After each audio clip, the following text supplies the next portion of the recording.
Hello friends, welcome to SSC coaching centre. अगर आपने simplification का ये वीडियो नहीं देखा तो समझो कुछ नहीं देखा, क्योंकि ये वो क्वेश्चन है आपके जन्म से लेके अभी तक एग्जाम में पूछा जाता है।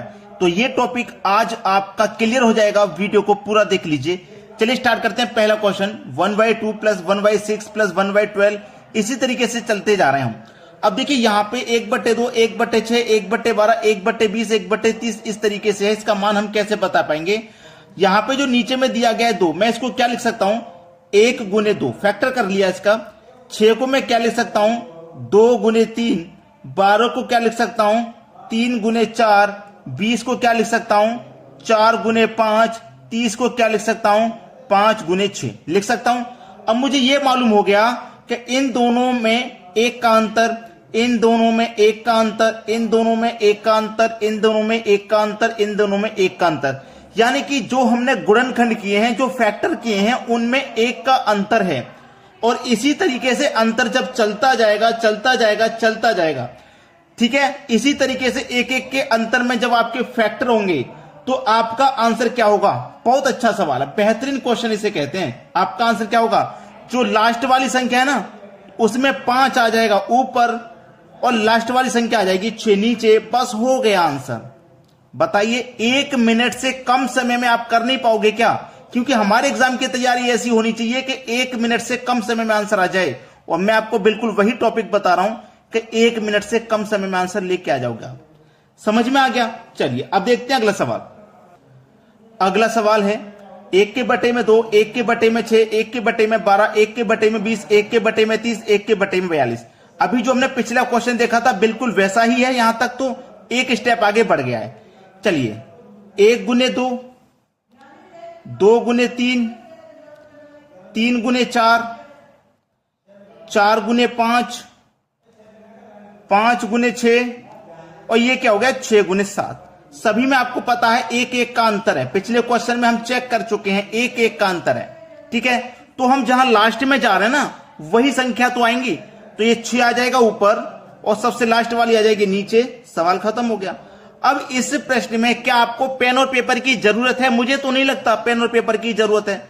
जब आपके कॉन्सेप्ट क्लियर हो गए हैं तो पेन और पेपर के बिना ही कर दोगे। आपको पता है 2 एकम 2, 2 त्रिका 6, इस तरीके से आप जब करोगे तो आपको पता है सभी में एक एक का अंतर आएगा। तो जो लास्ट वाला फैक्टर है, बस उसमें पहले वाली संख्या ऊपर लिखनी है, छोटी वाली संख्या, बड़ी वाली संख्या नीचे लिखनी है।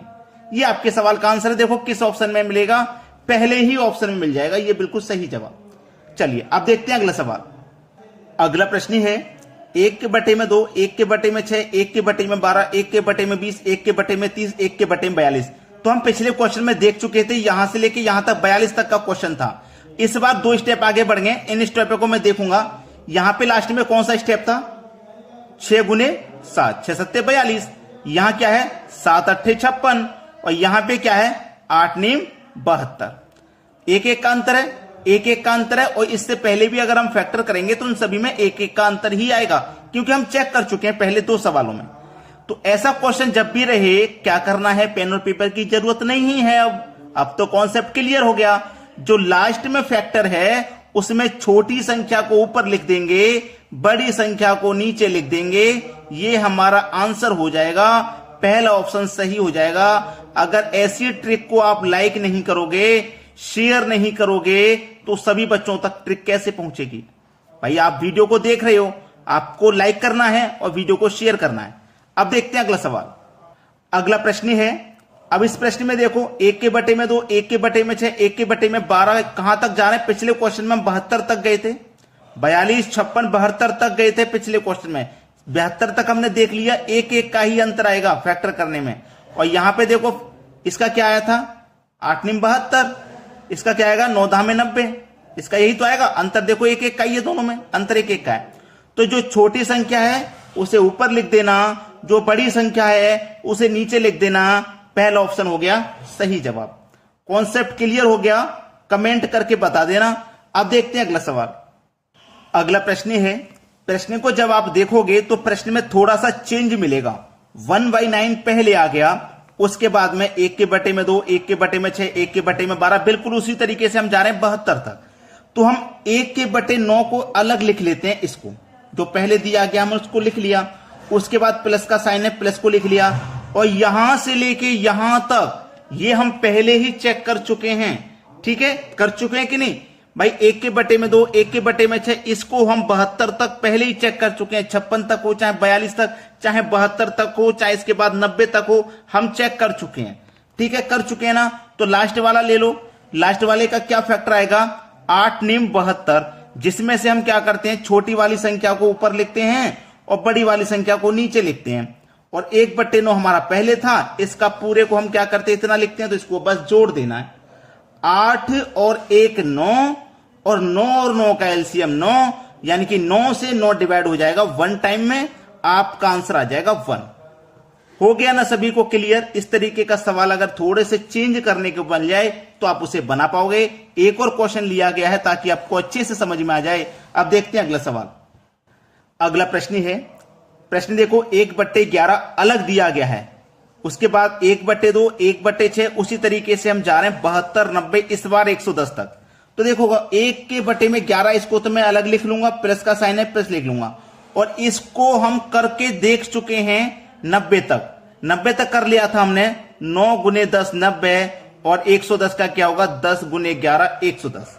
ठीक है, तो जो लास्ट वाला फैक्टर होता है उसमें हम क्या करते हैं, छोटी वाली संख्या को ऊपर लिखते हैं और बड़ी वाली संख्या को नीचे लिखते हैं। तो 10 और 1 11, 11 11 का एलसीएम 11, 11 से 11 कटा दो, एक आंसर आ जाएगा। बताइए, पेन और पेपर की जरूरत है कि आपको? पहला ही ऑप्शन सही जवाब है 1। क्लियर हो गया ना सभी को? चलिए अब देखते हैं अगला सवाल। अगला प्रश्न है, 1 के बटे में 10 प्लस 1 के बटे में 40 प्लस 1 के बटे में 88 प्लस 1 के बटे में 598, तो क्या होगा? इस तरीके का सवाल आप अभी तक सोच रहे होंगे कि सर आप वही रिपीटेड करा रहे हो जो हम सीख चुके हैं, अब कुछ नया सिखाइए।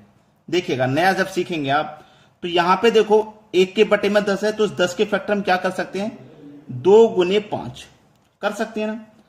इस 40 के फैक्टर हम क्या कर सकते हैं, 5 गुने 8। ठीक है, 88 के फैक्टर क्या कर सकते हैं, 8 गुने 11, और इसके फैक्टर हम क्या कर सकते हैं, 23 गुने 26। अब देखिएगा, 5 और 2 में 3 का अंतर, 5 और 8 में 3 का अंतर, 8 और 11 में 3 का अंतर, 23 और 26 में 3 का अंतर। जो हमने पहला कॉन्सेप्ट देखा था सभी में 1-1 का अंतर था, यानी कि समान अंतर था। यहां पे भी 3-3 का अंतर है, यानी कि समान अंतर है कि नहीं? समान अंतर है कि नहीं? अब देखिएगा, 3 3 3 3 सभी में 3 है, तो ऊपर क्या है, 1। सभी में देखो ऊपर 1 है तो 1 ले लूंगा। नीचे सभी के फैक्टर में 3 कॉमन है तो 3 कॉमन ले लूंगा, बाहर ले लिया मैंने। अब अंदर क्या बचा, देखोगा 1-1 सभी में है, मैंने 1 ले लिया। सभी के गुणनखंड में 3 कॉमन है तो मैंने 3 ले लिया। अब बचा क्या अंदर, 1 के बटे में ये 2 बचा। ठीक है, पहली सबसे छोटी संख्या लेते हैं, माइनस 1 के बटे में सबसे बड़ी संख्या लेते हैं, 1 के बटे में 26। याद रखना, पहले ऊपर वाला 1 ले लिया, जो अंतर है वो ले लिया, फिर 1 के बटे में फैक्टर की सबसे छोटी संख्या, फिर 1 के बटे में फैक्टर की सबसे बड़ी संख्या, दोनों का अंतर। चलिए, 1 के बटे में 3 इंटू 2 और 26 का एलसीएम 26 ही आ जाएगा। ठीक है, 2 से 26 को काटूंगा 13 बार में, 13 एकम 13। 26 से काटूंगा एक बार में, 1 एकम 1, तो 26 में से 13 में से 1 चला जाएगा तो ऊपर 12 आ जाएगा। ठीक है, इतना तो क्लियर हो गया। अब इसको हम क्या करेंगे, कटा लेंगे। बस इसे कटाता हूं मैं 3 से, 3 चौक के 12। ठीक है, 3 चौक के 12 कट गया, 2 से कटेगा 2 बार में, 2 से कटेगा 13 बार में। ऊपर क्या बचा, 2, नीचे क्या बचा, 13। 2/13 ही तो है आपका सही जवाब, 2/13। पहला ऑप्शन सही जवाब हो जाएगा। अब देखेंगे अगला क्वेश्चन। अगला प्रश्न है, 1 के बटे में 15, 1 के बटे में 35, 1 के बटे में 63, 1 के बटे में 99, ये जा रहा है 1 के बटे में 143 तक। अब इसका आंसर आप मुझे बताओगे। बिल्कुल ऐसा ही क्वेश्चन इससे पहले मैंने आपको कराया है, तो ये क्वेश्चन मैं आपको होमवर्क के लिए यानी कि प्रैक्टिस के लिए दे रहा हूं, ताकि आप कॉन्सेप्ट को अच्छे तरीके से सीख चुके हो और जब खुद से प्रैक्टिस करोगे सवाल की तो अच्छे से क्लियर हो जाएगा। तो होमवर्क के लिए क्वेश्चन है, सभी बच्चे अपना अपना आंसर कमेंट करेंगे कि आपका आंसर आ रहा है। ठीक है दोस्तों, धन्यवाद।